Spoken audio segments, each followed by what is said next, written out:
Vamos então para o nosso estudo do livro No Mundo Maior, André Luiz, Psicografia do Chico, capítulo número 4, Estudando o Cérebro. Esse é o nosso segundo encontro sobre esse tema.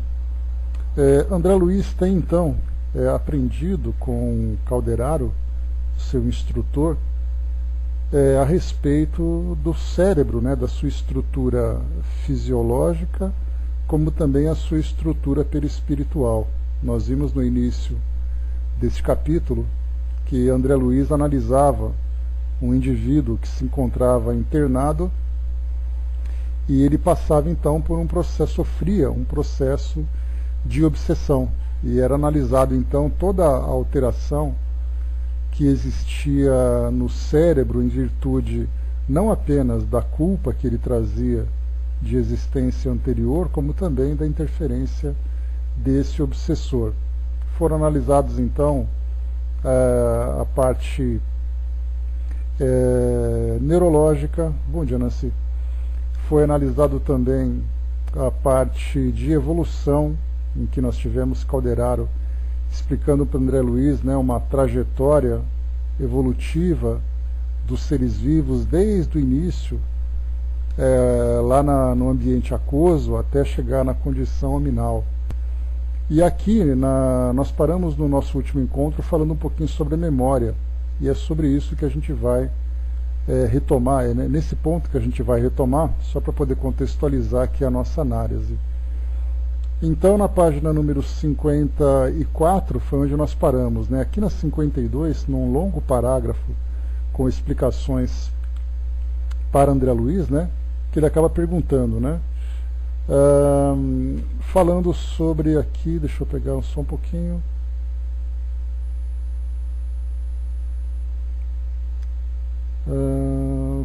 Aqui ele fez explicação sobre a evolução, e aí foi colocado o seguinte então: perguntas por que motivo não conserva o homem encarnado a plenitude das recordações do longuíssimo pretérito.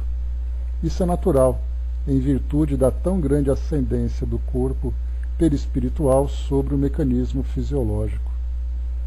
Se a forma física evolui e se aperfeiçoou, o mesmo terá acontecido ao organismo perispirítico, através das idades. Nós mesmos, em nossa relativa condição de espiritualidade, ainda não possuímos o processo de reminiscência integral dos caminhos perlustrados. Não estamos, por enquanto, munidos de suficiente luz para descer com proveito a todos os ângulos do abismo das origens.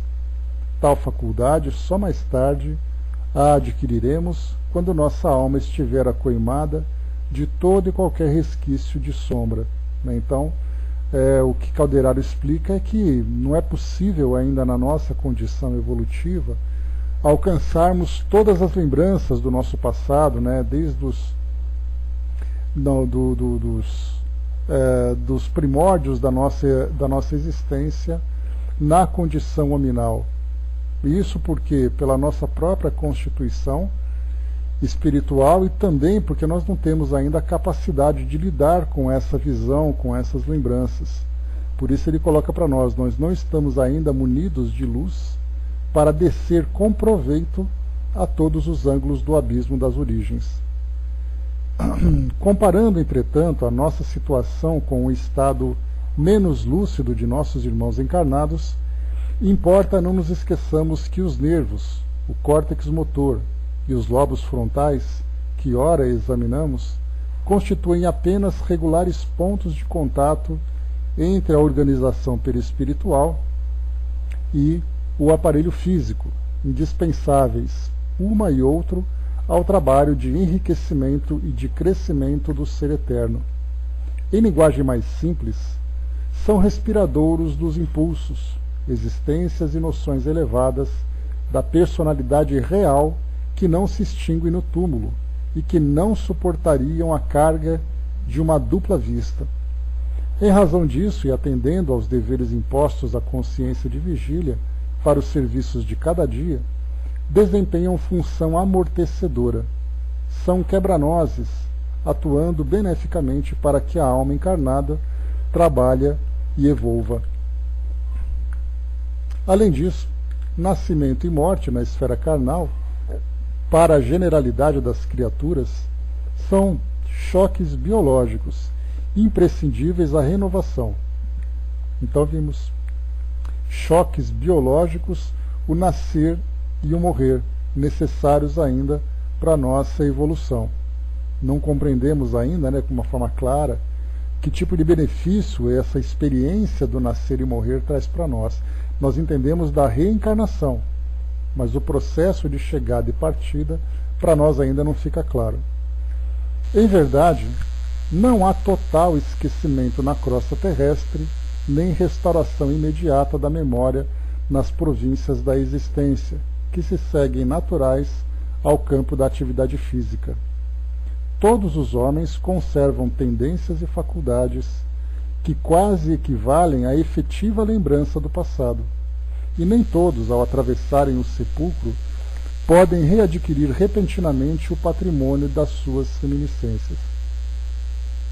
Quem demasiado se materialize, demorando-se em baixo padrão vibratório no campo de matéria densa, não pode reacender de pronto a luz da memória.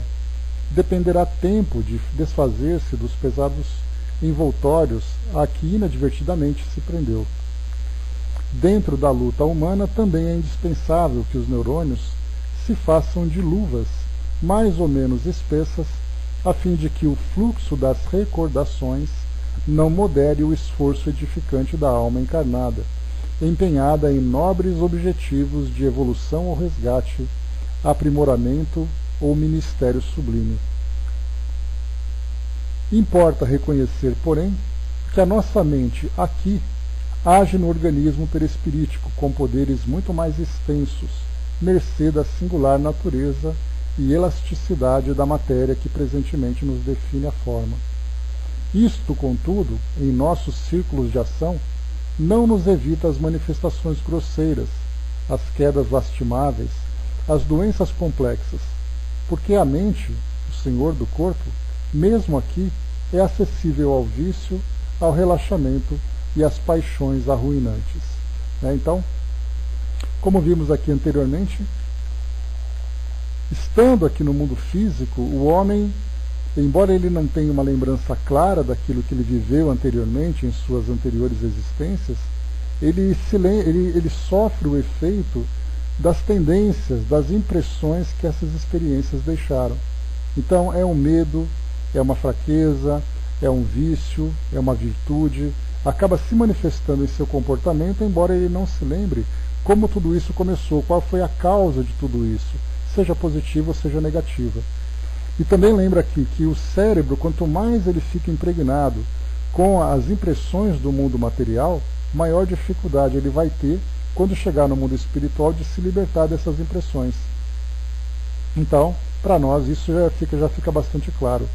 E ele lembra também aqui no final, e traz uma expressão até interessante, quando ele diz assim: dentro da luta humana, também é indispensável que os neurônios se façam de luvas mais ou menos espessas, a fim de que o fluxo das recordações não modere o esforço edificante da alma. Então ele diz para nós que o corpo físico, nesse caso os neurônios, a matéria, Tic-tac, bom dia, a matéria acaba servindo como se fossem luvas, ou seja, envolvendo a nossa mente, o nosso perispírito, como que abafando as memórias que podem surgir. Então o corpo físico acaba, nesse abafamento, impedindo que recordações se manifestem, porque muitas dessas recordações poderiam ser para nós prejudiciais aqui no nosso desenvolvimento, porque nós precisamos de certa liberdade para podermos vivenciar novas experiências, termos novas iniciativas, porque do contrário, presos a essas lembranças do passado, muitas das nossas ações seriam simplesmente bloqueadas. Então, o nosso corpo físico tem esse papel. Quando, lá no Livro dos Espíritos, nós estudamos sobre o esquecimento do passado, que o corpo exerce traz uma limitação muito grande para essas lembranças, exatamente para que a gente tenha essa liberdade de ação, Aqui agora então Calderaro, explicando André Luiz, fala exatamente sobre isso, a importância que o corpo físico tem na obliteração dessas lembranças, dessas memórias, para que a gente então tenha a liberdade de construir uma nova personalidade, viver novas experiências, fazer novas escolhas, embora as impressões continuem ainda registradas em nosso subconsciente. Dona Miriam, bom dia. E continua aqui para nós agora começando o estudo de hoje mesmo, né? Nessa altura das elucidações, arrisquei uma pergunta no intervalo que se fez espontâneo. Como interpretar de maneira simples as 3 regiões de vida cerebral a que nos referimos? Lá no começo desse nosso capítulo, André Luiz recebeu a instrução dessas 3 regiões, que Calderaro chamava de 3 andares. No primeiro andar, aquele mais baixo, é onde nós tínhamos ali o instinto predominando. Depois, no segundo andar, ele é aquele andar em que nós temos uma lucidez aqui a respeito da nossa realidade, no caso aqui, realidade material. E no terceiro andar, aquele mais elevado, é o contato que a nossa consciência tem com as energias superiores, com as ideias superiores. Então, o inferior, o intermediário e o superior. Cada um de nós tem ali uma predominância desses andares. Aquele indivíduo mais embrutecido, ele se encontra, embora receba as inspirações do mundo espiritual, tem ali a lucidez para fazer as suas escolhas, o que mais predomina é exatamente o instinto primitivo. A grande maioria, na nossa condição evolutiva, fica ali presa nesse intermédio, onde existe a interferência dos nossos instintos, recebemos as inspirações do mundo espiritual, mas o nosso grande interesse é o aqui, o agora, viver aqui os nossos prazeres, ir em busca das nossas conquistas, dos nossos interesses imediatos, enfim, ficamos aqui nesse meio. Já aqueles que têm uma consciência mais desenvolvida e também conectada com o mundo espiritual superior, são aqueles, que têm esse terceiro andar mais predominante. Então mostra para nós exatamente aquilo que na psicologia nós temos, como o id, o ego e o superego. O id é o mais primitivo, o ego é aquele que diz respeito às nossas ações lúcidas, às nossas iniciativas, e o superego é aquele que traz para nós os nossos valores, as nossas virtudes. Na verdade, então, ele acaba sendo o juiz da nossa consciência. Olá, Carol. Então, como interpretar de maneira simples as 3 regiões de vida cerebral a que nos referimos? O companheiro não se fez de rogado e redarguiu. Nervos, zona motora e lobos frontais no corpo carnal, traduzindo impulsividade, experiência e noções superiores da alma, constituem campos de fixação da mente encarnada ou desencarnada. Então, olha os 3.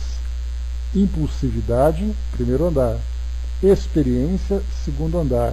Noções superiores da alma, o terceiro andar. São essas 3 regiões que Calderaro se referiu anteriormente. A demora excessiva num desses planos, com as ações que lhes são consequentes, determina a destinação do cosmo individual. A criatura estacionária na região dos impulsos perde-se num labirinto de causas e efeitos, desperdiçando tempo e energia. Quem se entrega de modo absoluto ao esforço maquinal, sem consulta ao passado e sem organização de bases para o futuro, mecaniza a existência, destituindo-a de luz edificante. Então, no primeiro nós vimos ali, como é o sistema que nós vimos aqui agora, Beijão? Primeiro, desperdício de tempo e energia preso num labirinto de causas e efeitos. Então, esse é o nosso triste e lamentável primeiro andar. No segundo, nas experiências do cotidiano, é aquele, então, esforço maquinal, sem consultar o passado, sem se preocupar com o futuro. Ele mecaniza a existência dele. Seria aquela vida pragmática que nós temos hoje, Você vai vivendo e vai tomando decisões e realizando ações, de acordo com as situações que vão surgindo e também de acordo com os interesses que nós temos.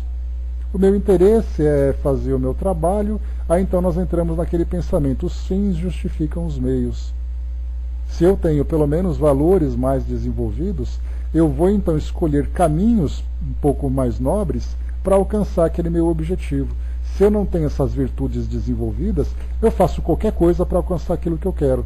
Só que nesse caso eu vou acabar sofrendo as consequências, e foi como foi colocado lá acima, nesse primeiro estágio, desperdiçando tempo e energia. Por quê? Porque tudo aquilo que é feito, né, ou seja, aquela frase que eu sempre gosto, tudo que é mal feito tem que ser feito 2 vezes. E essa segunda vez significa uma demanda de esforço e tempo que vai nos prender nessa condição. Se eu já tomo decisões com bases nobres, eu vou acertando sem a preocupação de ter aquele retrocesso, de ter que voltar no meu caminho, consertar aquilo que foi errado no passado, para depois retomar a minha jornada. Depois ele diz ainda para nós, né? Então, sem consulta ao passado e sem organização de bases para o futuro, mecaniza a existência, destituindo-a de luz edificante. Agora o terceiro estágio. Os que se refugiam exclusivamente no templo das noções superiores sofrem o perigo da contemplação sem as obras, da meditação sem trabalho, da renúncia sem proveito. Porque aqueles que se prendem também nessa parte superior, essa vida contemplativa é aquele que espera a beleza do mundo espiritual sem necessariamente trabalhar para merecê-la. Então, nesses 3 estágios, somos nós. Isso não significa estágios evolutivos.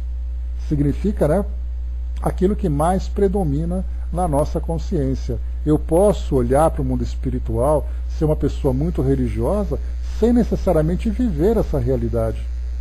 É apenas uma vontade, uma inspiração que eu tenho, sem necessariamente construí-la. Para que a nossa mente prossiga na direção do alto, é indispensável se equilibre, valendo-se das conquistas passadas, para orientar os serviços presentes e amparando-se ao mesmo tempo na esperança que flui, cristalina e bela, da fonte superior do idealismo elevado. Através dessa fonte, ela pode captar do plano divino as energias restauradoras, assim construindo o futuro santificante. E como nos encontramos indissoluvelmente ligados aos que se afinam conosco, em obediência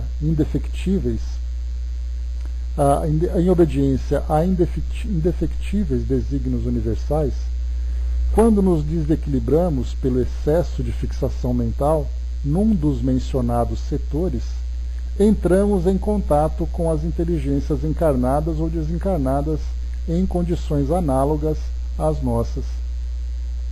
O instrutor, com ar fraternal, indagou: entendeste? Respondi afirmativamente, possuído de sincera alegria, porque, afinal, assimilara a lição. Então, para nós, com outras tantas palavras, nós já tivemos a oportunidade de compreender essa questão da sintonia. Os meus padrões vibratórios, que são criados a partir dos meus interesses, dos estímulos que eu recebo e que eu aceito, acabam me colocando em sintonia com pensamentos semelhantes. Se eu tenho essa sintonia num padrão mais inferior, estarei ali envolvido por essas vibrações e, por consequentemente, mais do que vibrações, por mentes que se sintonizam comigo. Se eu elevo um pouco mais esse meu padrão, terei também ali mentes que se sintonizam, e assim, respectivamente, em cada um dos graus que nós vamos avançando. Então, por isso, essa necessidade de transformação, de reforma íntima, que os espíritos tanto insistem em nos orientar, vem exatamente por isso. Porque, primeiro, sozinhos, nós temos uma grande dificuldade para nos transformarmos e para alcançar as nossas conquistas. E depois, acompanhados, depende da companhia. Se nós temos uma companhia inferior, nós ficaremos sempre presos nessa condição, porque essa é uma tendência. ficamos ancorados nessa condição. Porque nós temos o primeiro fica ancorado, usando uma analogia de navegação. O segundo ele é levado pela corrente. O terceiro ele se direciona com o vento. Então depende muito das buscas, dos interesses que nós temos. Conforme a gente vai se transformando e mudando o padrão vibratório que nós emitimos, nós vamos então buscando esses campos energéticos que nos auxiliam na nossa evolução. Calderaro fez aplicações magnéticas sobre o crânio do enfermo, envolvendo-o em fluidos benéficos, e disse-me após longa pausa, né? Aqui nós lembramos então, como eu comentei no início, lá no começo desse capítulo nós tivemos então André Luiz de Calderaro observando, né, um encarnado num processo obsessivo, com uma íntima ligação com o espírito obsessor, sendo ali, né, a história que foi contada para nós, que esse obsessor era um patrão e esse encarnado era o funcionário. Por causa de um desentendimento de pagamentos que eles tiveram, esse funcionário então assassinou o patrão, dissimulou ali a cena do crime e tudo mais, e continuou vivendo a sua vida fora daquele ambiente. E ficou liberto, né? Ele não foi preso pela justiça terrena, não foi sequer avaliado pela justiça terrena. Mas então o patrão desencarnado começou a persegui-lo e então criaram esse vínculo obsessivo, né? Então o que eles estão comentando a respeito da mente, do cérebro, da memória, do padrão vibratório de cada indivíduo, tudo começou então por causa desse modelo que foi apresentado para nós. Então, voltando aqui, né, Calderaro fez aplicações magnéticas sobre o crânio do enfermo, envolvendo-o em fluidos benéficos, e disse-me após longa pausa: temos aqui dois amigos de mente fixada na região dos instintos primários. O próprio sentimento, né, que existe entre os dois, aquele que cometeu um crime e o outro que busca vingança, já os coloca nessa condição primitiva, instintiva. Ninguém pensa em perdão, ninguém pensa em reconstrução, ambos ali presos dentro desse ciclo inferior. O encarnado, depois de reiteradas vibrações no campo do pensamento, em fuga da recordação e do remorso, arruinou os centros motores, desorganizando também o sistema endócrino e perturbando os órgãos vitais. O desencarnado converteu todas as energias em alimento da ideia de vingança, acolhendo-se ao ódio em que se mantém foragido da razão e do altruísmo. Outra seria a situação de ambos se houvessem esquecido a queda, reerguendo-se pelo trabalho construtivo e pelo entendimento fraternal no santuário do perdão legítimo. O assistente deixou perceber novo brilho nos olhos percussitantes e acrescentou: segundo verificamos, Jesus Cristo tinha sobradas razões recomendando-nos o amor aos inimigos e a oração pelos que nos perseguem e caluniam. Não é isso mera virtude, senão princípio científico de libertação do ser, de progresso da alma, de amplitude espiritual. No pensamento residem as causas. Época virá em que o amor, a fraternidade e a compreensão, definindo estados do espírito, serão tão importantes para a mente encarnada quanto o pão, a água, o remédio. É questão de tempo. Lícito é esperar sempre o bem com o otimismo divino. A mente humana, de maneira geral, ascende para o conhecimento superior, apesar de, por vezes, parecer o contrário.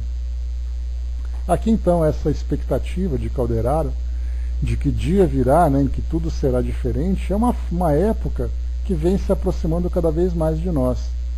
Esse período de mundo de regeneração, que nós já entramos, né, apesar de ainda precisarmos de muitas transformações, nós já apresentamos condições de estar nele, porém ainda não estamos plenamente afinizados, nós estamos começando a nossa transformação. Então, esse mundo de espíritos regenerados, né, ou esse mundo regenerado, mundo de regeneração significa exatamente isso, espíritos já transformados.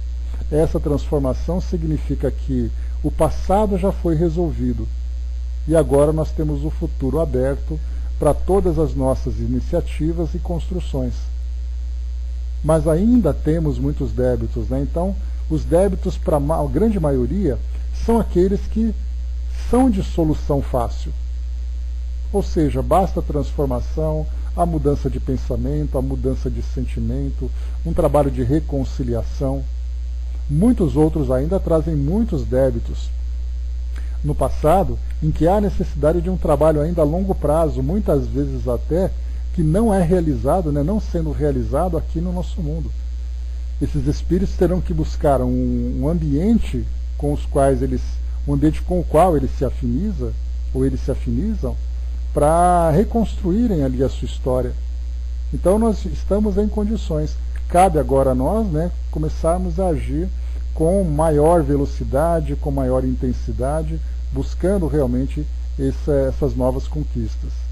Então, esse otimismo divino a que se refere aqui Calderaro é aquilo que apresenta para nós esse novo mundo, esse novo modo de viver, na verdade. Porque quando nós falamos do mundo de regeneração, dá a impressão de que o planeta vai se transformar e, por sorte, nós seremos beneficiados. Sendo que, na verdade, o mundo de regeneração é um mundo habitado por espíritos regenerados. Então somos nós que vamos criar esse novo ambiente. Olhando pelas janelas de casa e observando o mundo à nossa volta, nós podemos nos perguntar, né, quanto tempo a gente acha, vendo tudo que a gente está vendo pelo mundo afora, que esse estado de regeneração vai realmente se instalar aqui no nosso planeta. Temos ali algumas gerações ainda, né? Talvez algumas 3, 4, 5 reencarnações, mais ou menos nesse período, né, André? Talvez aí meio milênio, né? Porque o período começou. Porque nós achamos assim, a partir de agora nós temos um mundo novo. E não é assim. Então essa regeneração ela começa a ser construída a partir de um determinado ponto de transformação do nosso modo de pensar, do nosso modo de viver. Mais para frente, essa transformação começa de fato a deixar de ser uma intenção e começa a se tornar uma realidade. Porque todos nós desejamos ser pessoas boas. Isso é uma verdade.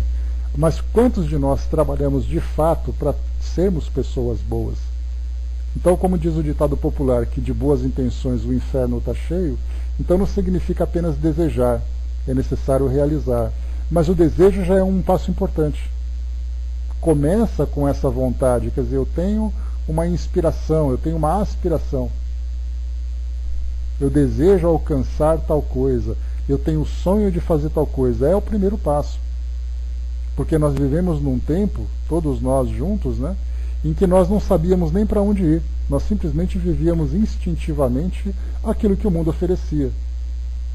Se o mundo me agradava, eu oferecia um agrado. Se o mundo me batia, eu batia de volta. E assim eu ia vivendo, um dia depois do outro. Agora não, agora nós encontramos as dificuldades do nosso mundo, mas nós olhamos para frente e pensamos, eu quero ser um espírito feliz. Aí eu começo a encontrar, né? Lembrando que quando nós falamos de nós falamos do nosso planeta. Aqueles que se encontram aqui no nosso país, aqueles que se encontram num país vizinho, em outro continente, do outro lado do planeta, pessoas das mais variadas crenças, das mais variadas culturas. E aí então todos desejam ser felizes? Sim, desejam. Mas o que eles estão fazendo exatamente para isso? Não com relação à vontade, com relação ao conhecimento. O que eles estão realizando, o que eles acham que podem fazer para serem felizes? Da nossa parte nós temos o Evangelho, nós temos as nossas o aprendizado que a doutrina espírita nos proporciona. Agora, quando nós vemos pelo mundo afora, as pessoas não sabem como fazer isso. Para muitas delas a felicidade é uma vida contemplativa, para outras é o isolamento, para outras é praticar a caridade, para outras é viver de um modo digno, mas vivendo o dia a dia do mundo material. Ele quer estudar, ele quer ter uma profissão, ele quer comprar uma casa, ele quer fazer família, então isso para ele é ser uma pessoa boa. Então nós temos a intenção, mas não sabemos como. Embora a instrução já tenha chegado para nós, né? Jesus, por exemplo, e outros mestres que trouxeram esses ensinamentos, deixaram tudo aí no aprendizado, mas cada cultura, foi fazendo uma interpretação diferente. Aqueles que construíram, por exemplo, lá no século V, a igreja baseada no Evangelho, transformou essa instituição numa instituição poderosa, temporal, que significa muito mais ligada ao poder do mundo material do que ao poder espiritual. E o ensinamento estava ali feito. Hoje nós temos as religiões brigando entre si, porque a minha religião é mais importante que a sua, todos eles baseados no mesmo ensinamento. Nós vamos lá para o Oriente Médio, por exemplo, encontramos lá palestinos, israelenses, os dois baseados no mesmo Deus. Mas um falou que o meu Deus é mais poderoso do que o seu, porque eu estou certo, você está errado. Então, todo mundo sabe o que fazer, pelo menos na teoria. Mas na prática, cada um tenta fazer do seu jeito. Então, aquela mensagem, aqueles ensinamentos que vieram para a união, eles acabaram se transformando num ponto de divergência entre esses grupos. Aqui no Brasil nós encontramos também ali católicos, evangélicos, umbandistas, candomblecistas, espíritas, judeus, e a gente se pergunta, esse grupo todo consegue viver em harmonia? Se nós colocarmos todos eles num grande salão para começar a debater sobre teologia, como é que a gente acha que vai terminar essa conversa? E nós estamos falando de Deus, todos eles. Aí começa então um se agredindo, um com preconceito, o outro aceitando com mais facilidade. Então, a lição veio, mas nós pegamos essa lição e distorcemos, a partir do nosso ponto de vista ainda limitado. André colocou, né, o nosso vizinho, o colega da casa espírito familiar, e haja certo, né? Isso, né, na própria convivência pessoal de cada um de nós já encontramos essas divergências. Então, quando nós vamos ampliando um pouco mais a nossa visão, nós vemos que é a nossa cidade, é o nosso estado, é o nosso país, é o nosso continente, é o nosso planeta. Então, esse otimismo divino mostra para nós aquele futuro pelo qual nós temos a esperança de alcançar, né? Eu quero ser feliz, eu quero ser puro, eu quero ser um indivíduo com a consciência tranquila. Tudo bem, eu quero, mas como é que é a minha realidade hoje? Então, por isso é colocado, a mente humana, de maneira geral, ascende para o conhecimento superior, apesar de, por vezes, parecer o contrário. Então, nós estamos crescendo, mas é um crescimento ainda lento. É um crescimento ainda muito, muito tímido, devido às nossas imperfeições e devido ainda à falta de conhecimento que nós temos. Mas esse conhecimento está chegando e cada vez mais nós vamos então nos afinizando, né? Então, em vez de pegarmos aquele monte de povo disperso, a gente vai percebendo que com o tempo a gente vai afunilando e todo mundo unindo cada vez mais o pensamento dentro de uma verdade comum e não cada um com a sua verdade. E continua aqui para nós. Em seguida, permaneceu Calderaro longos minutos em vigorosas irradiações magnéticas, que, envolvendo a cabeça e a espinha dorsal do enfermo, se me afiguraram fortemente repousantes, porque em breve o doente, antes torturado, se abandonava a sono tranquilo, como se sorvera suavíssimo anestésico. Dentro em pouco encontrava-se em nosso círculo, temporariamente afastado do veículo denso, tomado de pavor perante o verdugo implacável, que se mantinha sentado, impassível, num dos ângulos do leito. Então, Calderaro, inicialmente, ele já tinha um compromisso de assistência com esse espírito. E agora, então, né, nesse trabalho de assistência em que André Luiz também participava, começaram, então, as aplicações magnéticas. E aí, então, em desdobramento, por causa do sono a que ele foi levado, estando no plano espiritual, o primeiro encontro que ele teve foi exatamente com o seu obsessor.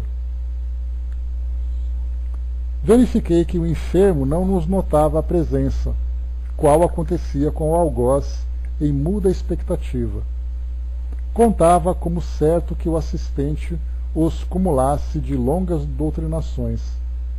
Calderaro, porém, guardou absoluto silêncio. Então, André Luiz esperava que assim que eles se encontrassem no plano espiritual, começaria então aquele sermão todo para poder instruir e tudo mais, mas Calderaro se manteve exatamente em absoluto silêncio. Não me contive, interroguei-o. Por que os não socorrer com palavras de esclarecimento? O doente parecia aflito, enquanto o perseguidor se erguia agora mais agressivo. Por que não sustar o braço cruel que ameaçava o infeliz? Não seria justo impedir o atrito que acarretaria consequências imprevisíveis ao companheiro hospitalizado? Lembrando que esse nosso encarnado ele se encontrava hospitalizado exatamente por esses desequilíbrios que ele vinha sofrendo. É efeito da própria consciência, como também efeito dessa influência espiritual. O instrutor ouviu-me sereno e respondeu: falaríamos em vão, André, porque ainda não sabemos amá-los como se fossem nossos irmãos e nossos filhos. Para nós ambos, espíritos de raciocínio algo avançado, mas de sentimentos menos sublimes, são eles dois infortunados e nada mais. Damo-lhes, no momento, o de que dispomos, isto é, intervenção benéfica no campo de seus sofrimentos exteriores, nos limites de nossas aquisições no domínio do conhecimento. Olhou para a grande porta próxima e acentuou: a providência não foi, porém, esquecida. A irmã Cipriana, orientadora dos serviços de socorro do grupo em que coopero, não pode tardar. Mais alguns instantes durante os quais o verdugo e a vítima reciprocavam palavras amargas e o prestimoso mentor prosseguiu: lembras-te de Depois Segur? Depois Segur, né, personagem que a gente viu aqui anteriormente. Sim, recordava-me de modo vago. Fez-se em meu cérebro uma livre associação de ideias, rememorando estudos que levara a efeitos sobre certas realizações de Charcot, um outro nome que apareceu aqui. Não podia, entretanto, especificar particularidades, porquanto a psiquiatria não fora meu campo direto de trabalho na medicina. Tornou Calderaro solícito. Depois Segur foi um dos primeiros magnetistas que encontraram o sono revelador, em que era possível conversar com o paciente noutro estado consciencial que não o comum. Desde então, a descoberta impressionou os psicologistas. Com ela surgia nova terapêutica para tratamento das moléstias nervosas e mentais. Entretanto, para nós, desse lado da vida, o fenômeno é corriqueiro. Diariamente, milhões de pessoas adormecem sob a influência magnética de amigos espirituais, a fim de serem auxiliadas nas resoluções inadiáveis. Então, nesse transe magnético que esse estudioso, esse médico, desenvolveu o seu trabalho, ele então seria quase que um estado de hipnose, né? Porque ele entrava num estado de transe, tinha ali uma alteração de consciência, e aí então poderia conversar com o indivíduo de um modo muito mais profundo, embora ele não se lembrasse disso quando acordasse, né? Mas a sugestão que foi oferecida ficava ali marcada na sua consciência. Então, mas no plano espiritual isso acontece, como foi colocado, é um fenômeno corriqueiro, porque os espíritos então aplicam passes, o indivíduo adormece, ele então desperta na realidade espiritual, recebe as instruções e depois volta ao estado de vigília. Só que ele acaba não se lembrando dessa realidade, ele só traz marcada na sua consciência a impressão de uma solução, de um alívio, de uma tranquilidade, da mesma forma que acontece também negativamente. Quando espíritos, né, aplicam então esse passe magnético, o indivíduo adormece, se desprende e depois sofre ali os efeitos negativos dessa obsessão. Nós temos inclusive muitos relatos que chegam para nós falando sobre a paralisia do sono. indivíduos, né, que adormecidos então são, entre aspas, forçados a essa libertação parcial, e estando no mundo espiritual então sofre ali todas as possíveis agressões de seus obsessores. Então, positivamente, negativamente, no plano espiritual acaba sendo um fenômeno comum. E continua. E por que não tentarmos o esclarecimento verbal agora a esses nossos amigos? Insisti ansioso por minha vez, observando os infortunados contendores que se trocavam insultos e acusações. Porque se o conhecimento auxilia por fora, só o amor socorre por dentro, acrescentou o instrutor tranquilamente. Com a nossa cultura, retificamos os efeitos quanto possível, e só os que amam conseguem atingir as causas profundas. Ora, os nossos desventurados amigos reclamam intervenção no íntimo para modificar atitudes mentais em definitivo, e nós ambos, por enquanto, apenas conhecemos sem saber amar. Essa instrução que André Luiz recebe de Calderaro, ela traz para nós um exemplo mais profundo para o nosso entendimento, que diz respeito à reconciliação de espíritos no plano espiritual, que acabam depois reencarnando, ambos numa mesma experiência, para que possam se ajustarem. É o caso que acontece, por exemplo, nas famílias. Quantas famílias são construídas, são constituídas por espíritos que foram inimigos no passado? E se eles foram inimigos no passado, como é que eles podem ter se aproximado agora e aceitado conviver no mesmo ambiente, no mesmo grupo? Aí vem exatamente isso que André Luiz acaba de receber. Existe uma diferença entre um esclarecimento técnico, um esclarecimento intelectual e uma transformação íntima, e essa transformação baseada no amor. Voltamos um pouquinho aqui para a gente poder pegar esse esclarecimento e contextualizarmos essa ideia. Se o conhecimento auxilia por fora, só o amor socorre por dentro. Com a nossa cultura, retificamos os efeitos quanto possível, e só os que amam conseguem atingir as causas profundas. Então nós temos muitas relações que são turbulentas, vividas aqui no mundo físico, indivíduos que reencarnam como inimigos, que são pais, companheiros, são irmãos, nas mais variadas relações, inclusive até mesmo fora das famílias, como nós vimos aqui nesse caso, já que um era patrão e o outro era empregado, embora esse empregado tivesse sido criado por esse patrão, era ali uma relação quase que familiar, né? Mas não durou muito até o momento em que o dinheiro começou a se destacar entre os dois. Então, essa relação tão conflituosa que acaba surgindo na vida de muitos desses indivíduos, no plano espiritual, eles acabam sendo inicialmente esclarecidos. Olha, vocês são irmãos, porque vocês precisam se juntar, porque vocês precisam se reconciliar, porque é a lei de Deus e coisa e tal, mas isso acaba sendo superficial, porque embora ele ouça e até concorde, intimamente aquele ódio não muda. Aquele sentimento negativo continua vivo. Então tem que ser uma transformação profunda, que Calderaro, aqui humildemente, junto a André Luiz, reconhece que ainda não tem essa capacidade de trabalhar de uma forma tão profunda.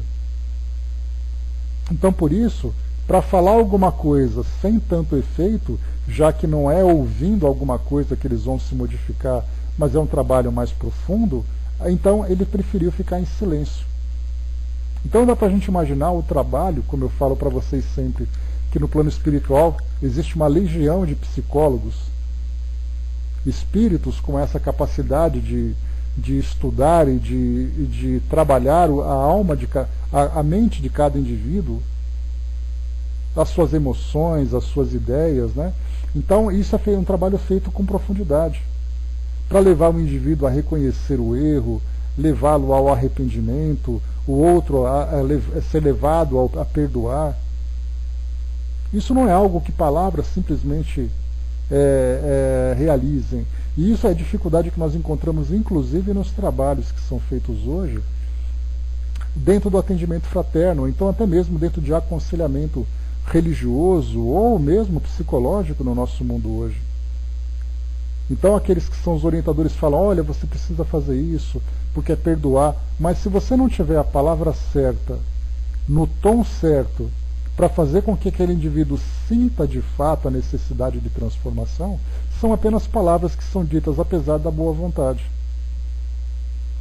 E isso é algo muito difícil. Então nós temos aquele padre, aquele pastor, aquele conselheiro de qualquer grupo e tudo mais, que quando o indivíduo vai pedir um conselho e ele consegue fazer o indivíduo dar aquela chacoalhada por dentro, ele conseguiu transformar o indivíduo na sua profundidade. E não simplesmente naquela palavra superficial que as palavras são bonitas, muito legal, ele volta para casa, o sentimento continua o mesmo. E isso é muito difícil de se fazer. E esses psicólogos espirituais, né, que eu falei para vocês, eles têm um trabalho importantíssimo, que é juntar esses grupos para que eles possam se aceitar dentro de certos limites, né, porque nós concordamos em formar as nossas famílias.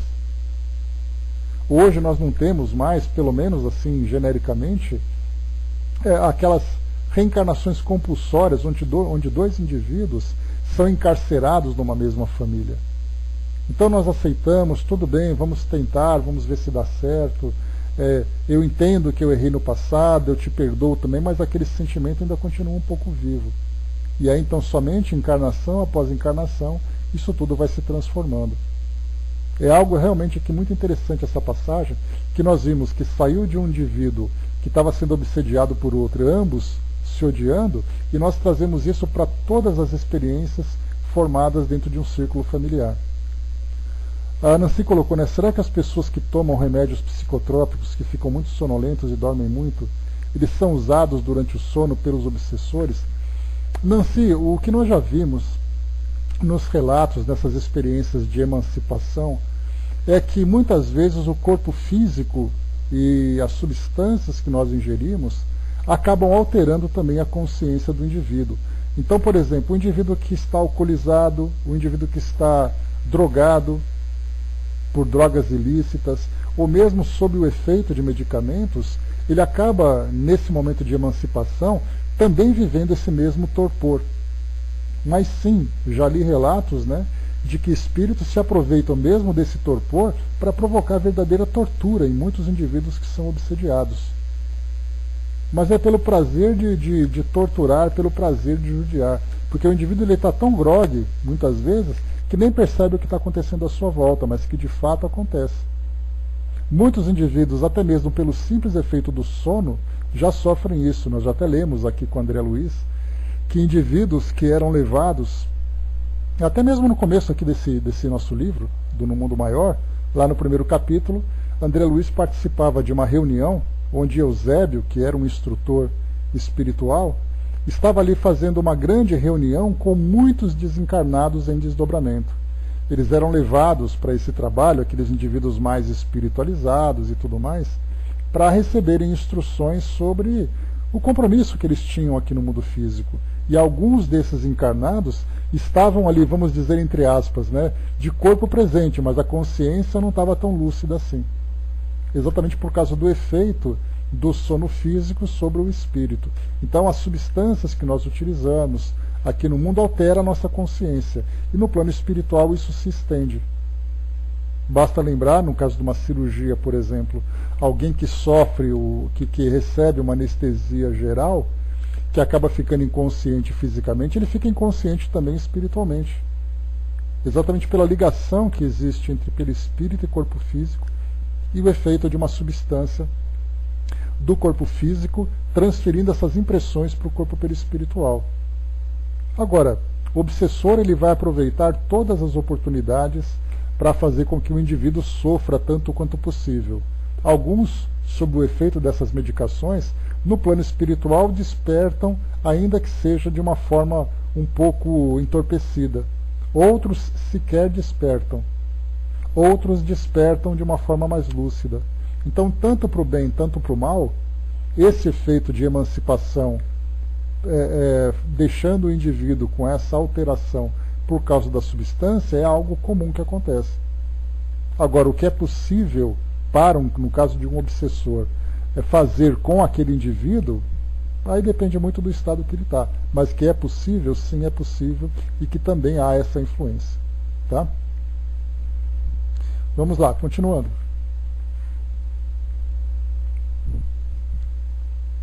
Nesse momento, alguém assomou à porta de entrada. Oh, era uma sublime mulher, revelando idade madura. Nos olhos esplendia-se o brilho meigo e enternecedor. Curvei-me comovido e respeitoso. Calderaro tocou-me o ombro de leve e murmurou-me ao ouvido: é a irmã Cipriana, a portadora do divino amor fraternal que ainda não adquirimos. Então aqui nós encerramos esse capítulo, né? Já vamos começar aqui o capítulo número 5. A Andréa colocou, né, para os que estão em coma, mesmo sob o efeito de remédios, não podem receber ajudas e esclarecimentos. Exatamente a mesma coisa também, Andréa. Muitos indivíduos que estão em coma, com coma induzido, por exemplo, depende muito da relação que o indivíduo tem, vamos dizer assim, do seu perispírito com o corpo físico. Nós temos indivíduos, por exemplo, que estão em coma e relatam experiências de quase morte, que são experiências reais para ele, né? Ou melhor, que ele está vivenciando. Então, nesse caso, ele está em coma induzido, ou está anestesiado durante uma cirurgia, ou está num coma provocado por algum tipo de lesão, mas espiritualmente ele relata: olha, eu vi pessoas, eu conversei com pessoas e tudo mais. Então depende muito da intensidade da ligação entre o perispírito e o corpo físico. O indivíduo que tem ali não tem tanto apego com o mundo material, ele vive essa leveza, vamos dizer assim, né, na relação perispírito e corpo, e aí então durante algum efeito sobre o seu corpo físico, o espírito não sente necessariamente. Então depende muito de indivíduo para indivíduo. Como eu falei para vocês, o simples sono pode deixar alguém assim espiritualmente grogue. Para outros, uma medicação que provocou um coma induzido não é o suficiente para tirar dele a lucidez quando ele se emancipa. De indivíduo para indivíduo, cada um tem uma resposta diferente. Como eu falei para vocês já em outras situações, o indivíduo está dormindo na cama dele, naquele dia de trabalho, deitou, deu aquela adormecida, aí ele passa a noite dormindo, como espírito. Fica ali sonolento, fica ali naquela condição. Outros levantam, sentam na beira da cama, fica ali pendurado, assim meio que babando, né? Aquele sono terrível, e o espírito vivendo isso. Para outros ele se emancipa e sai serelepe pelo mundo afora, fazendo coisa boa não, mas ele sai bastante lúcido. Outros, no caso de trabalhos, como eu falei para vocês, chegam carregados por assistentes, são arrastados por obsessores. Cada indivíduo tem. Como nós somos, não sei. Depois nós no futuro saberemos qual é a nossa condição durante esse momento. Capítulo número 5, o poder do amor. Continuando então ali com a presença de Cipriana, né, essa nova personagem que nós estamos conhecendo. A mensageira aproximou-se e saudou-nos. Calderaro apresentou-se atenciosamente. Fixou ela o triste quadro e disse ao assistente: felicito-o pelo socorro que nos últimos dias vem prestando aos nossos infortunados irmãos. Agora atacaremos a parte final do serviço, convictos do êxito. Meu esforço, acrescentou o interlocutor humilde, foi quase nenhum, resumindo-se em meros preparativos. Irmã Cipriana sorriu afável e observou: como atingiríamos o fim sem passar pelo princípio? Né? Então, importante essa orientação, né? E só para continuar, ele diz assim, né? Ó irmã, o conhecimento pode pouquíssimo comparado com o muito que o amor pode sempre. Então nós voltamos a essa passagem anterior. Como atingiríamos o fim sem passar pelo princípio? Essa é uma orientação que seria interessante a gente colar na geladeira, colar no espelho do banheiro, colar no painel do carro, porque isso mostra para nós que nenhum tipo de trabalho no bem ele é desperdiçado, por menor que ele seja. Quando nós, por exemplo, participamos de um trabalho de assistência social, num centro espírita, num trabalho de caridade, né, numa tarefa qualquer que proporcione o bem ao próximo, ou mesmo o bem a nós mesmos, aquele trabalho que a gente faz, né, o indivíduo fala assim, olha, você faz algum trabalho de caridade? Olha, eu trabalho uma vez por semana lá no centro espírita, entregando roupa para criança, ou então ajudando na preparação daquele alimento que é distribuído para as pessoas que moram na rua, ou eu procuro fazer algum tipo de trabalho qualquer, mas é tão pouco perto do que eles precisam. Aí então vem exatamente essa orientação de Cipriana. Como atingiríamos o fim sem passar pelo princípio? Então nenhum trabalho ele acaba sendo desperdiçado. Ele pode ser melhor assim que o trabalhador se capacite para isso. Ele vai se tornando num assistente mais objetivo, mais efetivo também. Mas mesmo que muitas vezes ele não consiga, pelo fato dele próprio ser alguém que precisa de assistência, quantos desses trabalhadores que vão participar dessas tarefas assistenciais, sejam elas em instituições religiosas, sejam instituições sociais, muitas vezes o indivíduo vai como voluntário porque ele precisa desse trabalho. Então o trabalho, na verdade, vai se reverter em um tratamento para ele, é a laborterapia que a gente sempre fala. Mas aquele pouco que ele faz para o outro é também um preparativo, porque conforme o outro vai sendo beneficiado, ele também vai se transformando, até o momento em que vai surgir uma oportunidade em que aquele terreno já está preparado pelo pouco que era feito. Então a gente pensa assim, né, o agricultor é aquele que lavra a terra, é aquele que semeia, é aquele que colhe, é aquele que distribui. Isso é o grande trabalho. Mas se não tiver alguém que limpa, que tira as pedras daquele terreno antes, o terreno não pode ser plantado. Então, cada coração que nós temos é um terreno que muitas vezes precisa primeiro ser limpo, ser amolecido, para depois de fato ser transformado. Então, em qualquer tarefa que nós façamos, por menor que seja, é uma tarefa que tem um propósito edificante. Se ela não é grande o suficiente, ela vai demorar um pouco mais de tempo. Mas se ela é efetiva, ela vai acelerar esse processo. Ninguém alcança o fim sem passar pelo princípio. E o princípio vem exatamente nessas pequenas realizações que nós praticamos no dia a dia. Andréa colocou, muitas vezes o trabalho aparece de repente e cabe a nós entendermos que é hora de começar. Mas é que às vezes, né, Andréa, a gente tem assim aquela falta de valorização pessoal, né? A nossa autoestima não está tão elevada, e a gente pensa assim, poxa vida, mas eu faço tão pouco, eu queria fazer um pouco mais. Então essa nossa lamentação não apenas não nos impulsiona, como acaba também ofuscando aquilo que nós já fazemos. Eu me lembro de uma passagem interessante, trazida através do médium Luiz Antônio Gasparetto, pelo espírito Calunga, que era o orientador espiritual dele, né? Então ele fazia aquele trabalho na rádio, proferia palestras e tudo mais, e ouvi uma coisa muito interessante. Diferentemente do que acontece no nosso mundo, qualquer atitude, qualquer trabalho que um espírito realize no mundo espiritual, ele é super valorizado, por menor que ele seja.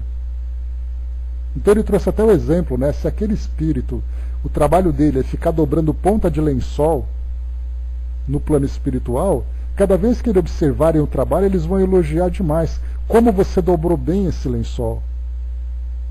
Parabéns pelo trabalho que você fez, eles estão impecáveis.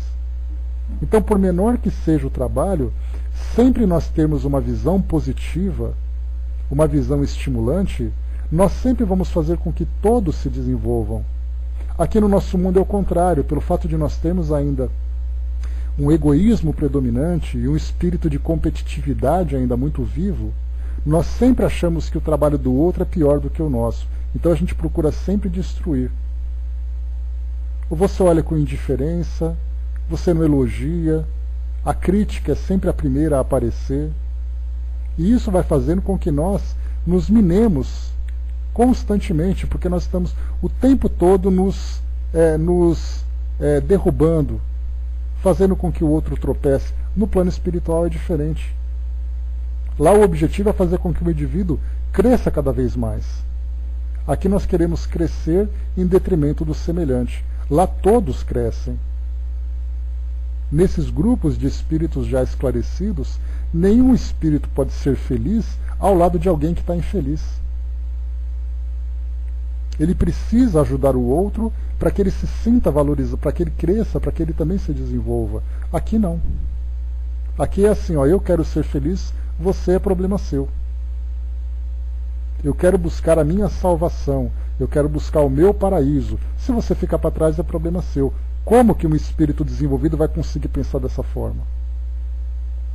Então, nós temos sempre que nos valorizar, nos valorizarmos em tudo aquilo que nós fizermos e também aprender a valorizar o outro. Por menor que seja o seu trabalho, mesmo que seja uma tentativa que deu errado, se deu errado, começa de novo, estimulando para que da próxima vez vai dar certo, eu vou te ajudar de novo. Quando nós mudarmos essa visão do mundo, o nosso mundo vai se transformar rapidamente. Porque aí não será cada um pensando em si próprio. Seremos todos pensando em nós. Será então uma ascendência coletiva, uma ascensão coletiva. E não uma ascensão individual, como ainda predomina no nosso mundo. Continuando então. Como é simples, né? A gente pega uma simples frase e nós tiramos tanto ensinamento, né? Então, mais uma vez, né? A irmã Cipriana sorriu afável e observou. Como atingiríamos o fim sem passar pelo princípio? Ó irmão, o conhecimento pode pouquíssimo comparado com o muito que o amor pode sempre. Singular expressão estampou-se na fisionomia da emissária, como se as referências lhe ferissem fundo a modéstia natural. Ocultando os méritos que lhe eram próprios, considerou. Sabe o Divino Senhor que ainda estou a grande distância da realização que me atribui. Sou frágil e imperfeita e devo caminhar ainda infinitamente para adquirir o amor que fortalece e aperfeiçoa. Retendo o olhar firmemente sobre o meu companheiro, acrescentou: estamos em cooperação fraternal na obra que pertence ao Altíssimo. Espero que os amigos se mantenham apostos, efetuando a maior porção do serviço, porque, quanto a mim, só atenderei aos singelos deveres que um coração materno pode desempenhar. Interessante, né, falar de coração materno também, porque muitas vezes nós questionamos, né, que tipo de experiência pode o indivíduo, ao reencarnar numa condição masculina ou numa condição feminina? E aí nós temos um tipo de sentimento que ele é incomparável, que é exatamente o sentimento materno. Por mais que um homem ame seu filho, jamais vai ter a comparação, dificilmente vai ter a comparação de um amor materno, daquela mulher que já nasce com esse instinto, que em si gera o próprio filho, depois então tem ali o parto, tem ali a amamentação, é uma relação que ela é incomparável. Tem até um pensamento judaico que eu gosto muito, que diz assim, né, que Deus, como ele estava muito ocupado, ele criou as mães para cuidar de seus filhos. Então isso mostra, né, a potência dessa energia, né? E assim como o Chico também dizia, quando muitas mães buscavam psicografias, né, dos filhos que desencarnaram, ele dizia assim, né, que as preces de uma mãe arrombam as portas do céu. Então isso mostra para nós que as experiências no corpo feminino, e juntamente com as experiências de maternidade, que são experiências bem aproveitadas, fazem com que sentimentos dos mais profundos no campo do amor se desenvolvam, coisa que somente um espírito vivendo isso, ele é capaz de aprender. Daí então essa alteração que tem, né, vivendo a força, a impulsividade, né, do espírito masculino com a sensibilidade do espírito feminino, principalmente no campo da maternidade. Né? Exatamente, Marion, né? A oração de mãe tem poder, que era o que o Chico falava, né? Arrombavam as portas do céu. Por isso, então, mais uma vez, só para a gente poder reforçar, espero que os amigos se mantenham apostos, efetuando a maior porção do serviço, porque, quanto a mim, só atenderei aos singelos deveres de que um coração materno pode desempenhar. Aí então nós pensamos, né, o que ela quis dizer com isso? Os deveres que um coração materno pode desempenhar. Exatamente a intensidade desse sentimento materno, que é esse amor. E continua. E por isso nós vemos, muitas vezes nós encontramos também, né, vale a pena a gente considerar, aproveitando esse restinho do nosso estudo, que muitas vezes nós encontramos mães que não correspondem à missão que elas tiveram. Porque é exatamente espíritos endurecidos que começam a viver essa experiência. Então imagina aquele espírito embrutecido, egoísta, mesmo que já tenha vivido como mulher numa outra encarnação, aí então vem a maternidade e ela não se torna uma boa mãe. Na nossa visão, é aquela mãe desnaturada, é aquela mãe que não merecia ter aquele benefício que teve, mas do plano espiritual era uma missão que tinha por objetivo, inicialmente, dar àquele espírito que seria seu filho uma experiência com esse outro espírito, e a ela própria uma missão materna, que, como foi colocado mais uma vez aqui em cima, que nós lemos, né, agora há pouco, como atingiríamos o fim sem passar pelo princípio? Como é que nós achamos que o amor nasce dentro do coração de uma pessoa? Ele vive a primeira experiência e já sai feliz da vida? Não, ele vai vivendo as experiências do amor ainda no seu sentido inicial. E ali então ele vai recusar, ele vai resistir, ele vai se equivocar. Mas é o começo, é o princípio para que possa chegar ao fim. Todos nós, o sentimento que nós temos hoje, também é um sentimento de amor ao próximo, de amor à família muito limitado. Porque nós não somos capazes, por exemplo, de amar aqueles porque nós temos antipatia. Nós só amamos aqueles que são simpáticos. Então hoje o nosso amor é seletivo. No futuro, e Jesus trouxe esse modelo para nós, será um amor universal. Nós cruzamos com pessoas na rua em condições de necessidade, nós sequer nos preocupamos. Nesse período, né, de tanta tragédia acontecendo no nosso mundo, com essas catástrofes, esse ambiente político, nós podemos ver exatamente o sentimento que existe dentro de nós. O candidato que você não suporta, que você torce pela desgraça dele, comemora quando ele cai. Cadê aquele sentimento amoroso que você tinha? Nós vemos ali uma quadrilha que foi presa, todos aqueles jovens, aqueles homens e mulheres que são presos, que acabaram com a existência deles porque eles cometeram um crime. Do nosso ponto de vista vá com Deus e o diabo que te carregue. Cadê o amor que nós estávamos cultivando anteriormente? Então nós percebemos o quê? Que se hoje nós temos um amor seletivo, se nós voltarmos um pouco no tempo, nós percebemos que sequer existia amor. Então primeiro ele aparece, ele começa seletivo, começa a se ampliar um pouco mais, vai se enobrecendo até que ele se torna sublime. Por aí mais 300 anos e olhe lá. Lembrando, né, que esse sentimento que nós temos hoje é um sentimento que vem se desenvolvendo há milhares de anos. Se for só 300, está ótimo para nós, André. Então, meus amigos, encerrando por aqui, nós temos mais um pouquinho aqui para... O trabalho vai começar. E antes de entrarmos no trabalho dela, né, que, aproveitando aqui a deixa, né, de interrompendo, que ela vai começar a fazer esse trabalho de assistência, então a gente para por aqui e continua no nosso próximo encontro na quarta-feira. Porque aqui na página 60, que é exatamente a que vai começar, diz assim: assim dizendo, acercou-se de ambos os infelizes, postando-se em atitude de oração. Então ela vai começar esse trabalho aqui agora, né? Então, claro, né, a gente não alimenta esse pensamento pessimista, né? Existe uma diferença entre você ser otimista, pessimista e realista. No que diz respeito à realidade, cada um sabe da sua própria realidade. E claro, essa realidade ela é iluminada pelo nosso otimismo. que a gente pensa assim, olha, eu sei o que eu quero ser, eu já vi como se faz e eu vou me esforçar ao máximo para tentar fazer.